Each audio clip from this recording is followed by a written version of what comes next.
Let's rock and roll. It's Coffee and Chat with Rev Bruce. We're getting started on Saturday morning. Glad to be here. Glad to be with you. Sharing on slightly sensitive subject.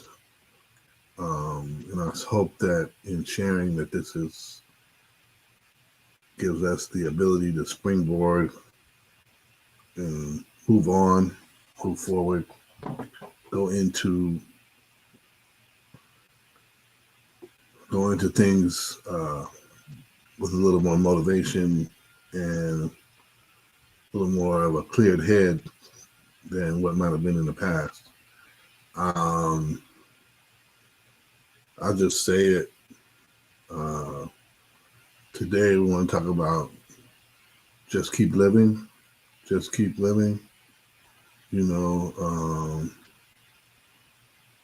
and how that is the ability for us to make it. You know what I mean? Ability for us to make it. And I think that sometimes we don't put it all together, because I would say having suffered some recent losses, right? You know what I mean? Living with that and having to come to a point where you have to learn how to manage living and your losses, and what's that legacy that you're trying to build. What are those things, and how do those three interweave and combine in order for you to move forward? And I think that as I speak today, hopefully you'll get some of that and understand it. The psalm is always sticky to situations of grief and mourning, but Psalm 38 verse 6 says, I am troubled, I am bowed down greatly, I go mourning all the day long. When you're down, you're not down for a second, you're down for a while. And so that's one of the main things that I've been dealing with. And so God bless. That's speaking volumes to it. Recently, I had to look back at a reflection I did on my grandmother, my paternal grandmother, my grandmother M.A., and she would say, just keep living. That was her thing. Just keep living. And you might know what you know now, but just keep living. You'll find out what life's about if you just keep living. And so one of the things that I really look at is 3 recent deaths came about in my life. They seem to be unrelated, other than I knew them all, but it caused me to look at my ministry and my mission a lot differently as I approached this time to do some different things in ministry in 2026. And one was a friend in the ministry, a pastor over at St. Stephen's Church here in San Diego, Glenn McKinney. Nice guy, great guy. We always talked, always shared with each other in the light of the ministry, but also, grief, him having lost his mother, sharing with me in that. And then later when he lost his father, and always a great conversation. Always a great conversation. And like I said, a great guy, great heart, great spirit. we need more of that as Christians. We need to be more around that type of spirit where people share and offer themselves to each other. Other loss, I shared it before here on Coffee and Chat. My first guest, who was a good friend of mine, Viet Mai, and he was really a friend of, I can't just say it was just my friend. He was a friend of the community. You know what I mean? And the beauty of Viet was he'd roll up to a lot of places that a lot of people wouldn't even venture to, and I think that was part of his embracing community and saying, hey, man, wherever it takes us, wherever we go. And so as a poet and a slam poet, lover of hip hop, he went to many places throughout the country, even with his travels internationally. We were talking because we both love Vancouver and places like that. And so I reflect back on a conversation I had with Viet at the end. The last conversation I had with him, in fact. And we were talking about him preparing for this show, which who in the world would know that this would be his final show. And like many artists,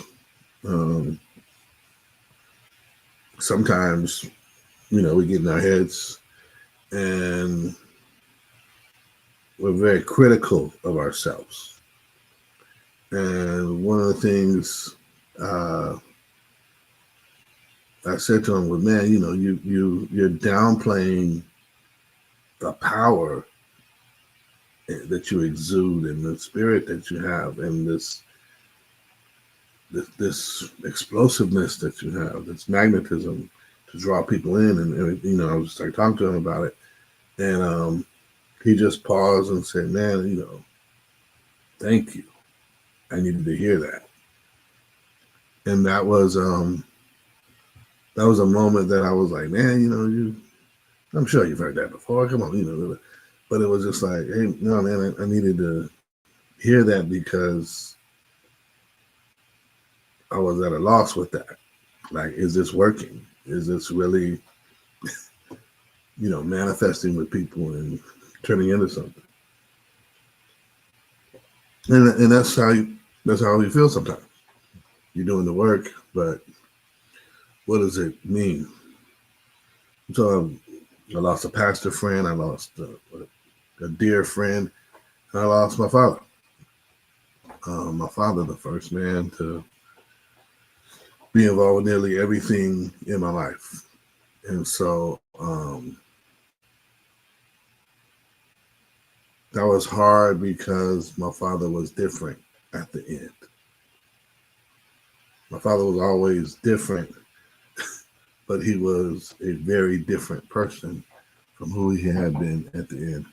And I give credit to my father, much like I said, to him towards the end. I believe it was Father's Day when I went to see him. And we shared it, but I told my father, man, listen, everything you taught me, I've applied it somehow, even if you don't see it before you, I've applied it in some way or another in my life, everything that you've poured into me. And my father spent years with me, probably from the 5th or 6th grade into high school, early adulthood, just sitting at the table, the dinner table, eating dinner, breakfast, just drinking coffee and talking, where we would just dialogue and unpack certain things about life. And so my father was a great teacher in helping me understand some things. And I always give my dad a pass because I know who his dad was. Who was my grandfather, who I love, but I couldn't imagine all that. So God bless them. You know, they were great models, each different type men. But losing my father this September, and losing these two others like in succession with that, it really gave me pause, and it gave me a reminder of what my grandmother would say. My grandmother would say, "Just keep living." And I thought about it in dealing with loss and life and the type of legacy you want to leave. Um, just keep living. How you're living affects it. And these are three things that I figure would be great takeaways for anybody that needs a inspiration in the midst of mourning. Number one, you got to look at life as a gift, and look at life as a gift that's filled with opportunity. And when you do that, the approach should be handled with care. Life is something that we're not given the time frame of, okay, when you hit this spot, you're gonna pass away, and be ready. A lot of people have short-lived fame or notoriety because they're here for that short season. I go back to a good friend of mine from from middle school to high school, um, Greg Hoover, the dog. Man, just man, God bless it. That guy was cool. And a lot of times we would be um, we'd be at basketball camps and roommates, and um, wouldn't go to sleep, just talking, and just crazy, man. Just the conversations in depth that we would have just in high school, crazy. And love the guy. And he passed away when I was out of town, off to college. But Greg was there, and he was part of my life when I needed to learn some things about um, sports, but also socializing. And so I appreciate everything I learned from Greg. But what happened when Greg passed was I saw life differently. When you talk about handle with care, um, I saw life as very fragile, because here's something that got taken away from Greg right when he was turning his life around into something else. And so you never know. And so that helped me deal with the fragility of life. And then there was also, in that time frame, saw a lot of people leave this earth. Guys from my neighborhood, KN and Student Brain, things like that didn't have to be. And so God bless it. Those were unnecessary deaths, but they taught me so many lessons. And so um, peace and blessings to those that came before me and helped me see that I needed to handle life with care.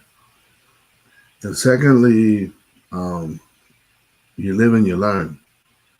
My grandma also said, you learn something new every day. You learn something new every day. You can be as wise as you want to be, but you learn something new every day because that life experience exposes you to stuff you hadn't been exposed to before. So open your eyes, open your ears to the experience of life and what life feeds you and gives you. Life is a very, very limited path. You know, some people only know where they've been and where they are. They've never been out of the city, out of the country, out of the area, right? They haven't been in touch with dirt. They haven't been in touch with animals. They none of that. And so they don't understand anything beyond urban existence, right? And so live life and experience life beyond what you know, you know. Take it for what it is. Where's your bucket list? What are the things you want to do? How are you experiencing life and expressing yourself? Is there a hidden artist within you? Is there something that's lying buried and dormant within you that you haven't opened up to and expressed because you've been holding back for some other day? Some day may not come for you. Let's be real.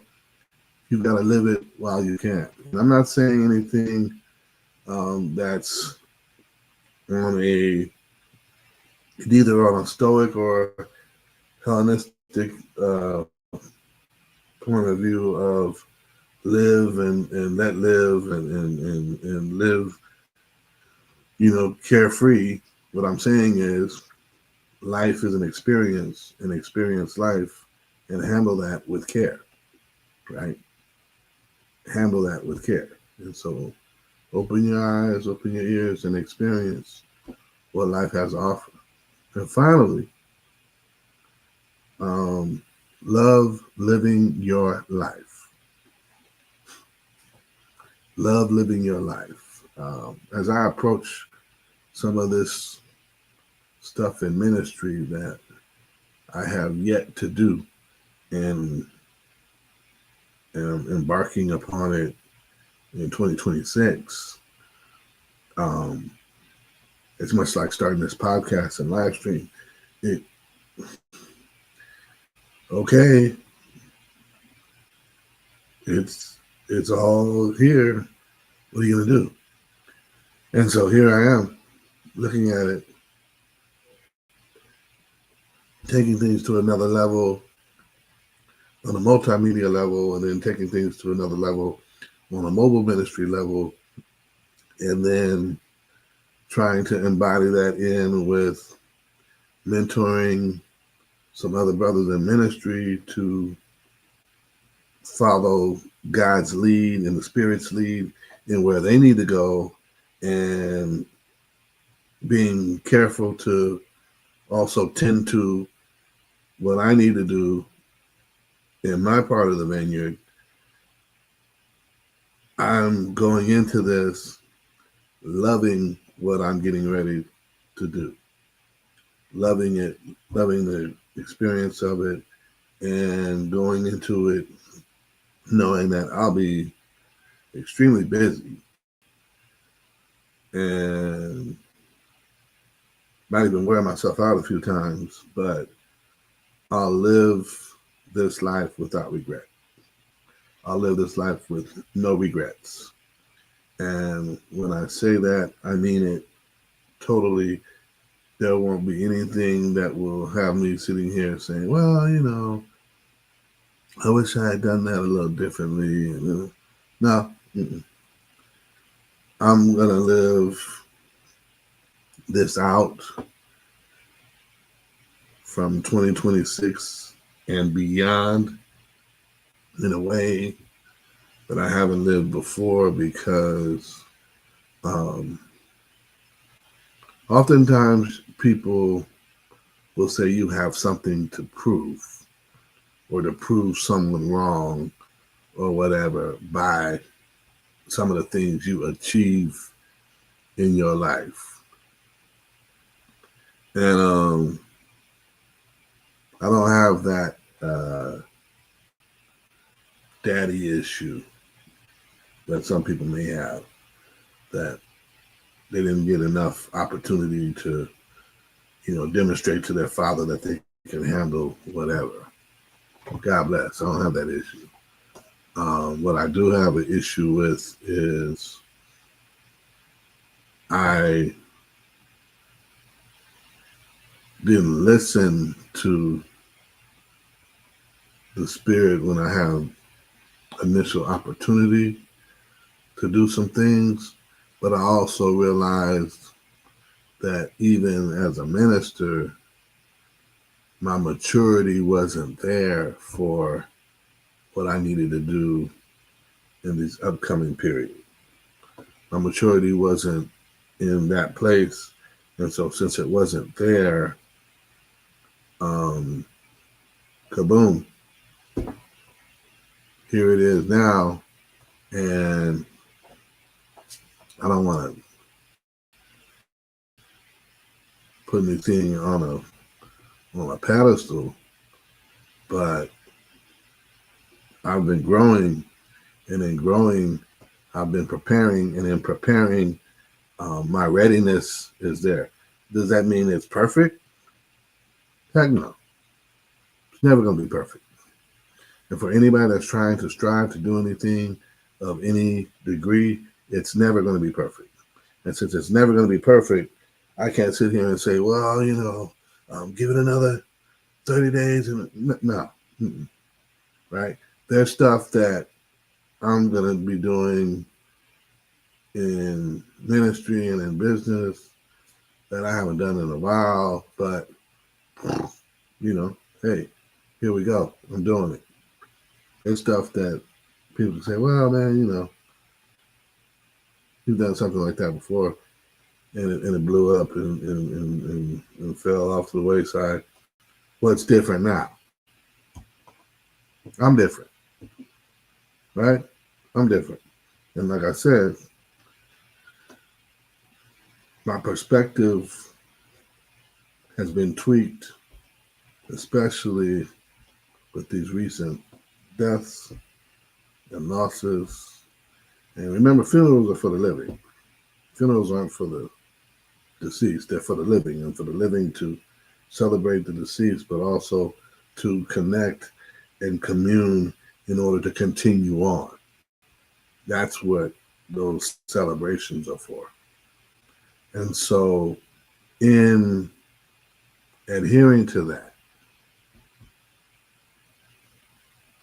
I've seen where our lives can simply be on display for people as if it's a museum or something, or our lives can be connected with people and they can remember how we touched them, how we made them feel, how we were there for them, how we were truly a friend in a time of need. My grandmother was right. Just keep living. If you just keep living, you can experience this life. And when you experience this life, you can take a deep breath and realize that you are living without regret. You are living your own truth. You are living in the present. And you are living going forward with a positive attitude. And that's the way we all should be living.